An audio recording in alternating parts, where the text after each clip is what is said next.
Enregistré en 2016 et offert au prince souverain à l'occasion de la remise des prix du concours de monégasque au mois de juin, le premier CD en langue monégasque avait remporté un très grand succès en principauté.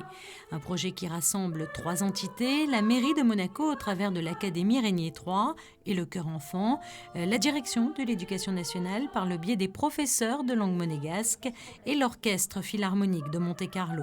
Dans ce nouveau volume, les chansons ont pour la plupart été écrites par Louis Notari.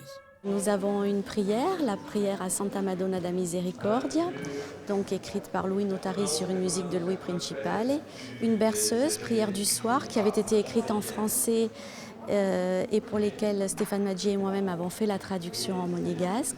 Ensuite, nous avons des chansons traditionnelles, Veni Venezuta di Aurivei, qui est une chanson pour danser, O Violon de Louise, une chanson un petit peu nostalgique, et 2 chansons qui ont été écrites par Henri Crovetto. Ces chansons font partie d'une mosaïque de 17 extraits musicaux intitulés Rhapsodie. Et Rhapsodie avait été écrite en hommage à la princesse Antoinette. Donc nous avons extrait Il Munaire, la chanson qui raconte les cueilleurs de citrons, et puis une marche, la Monte-Carlienne, dont le sous-titre est également Ou festine des 100 romans, et qui avait été dédiée elle-même au prince Louis II.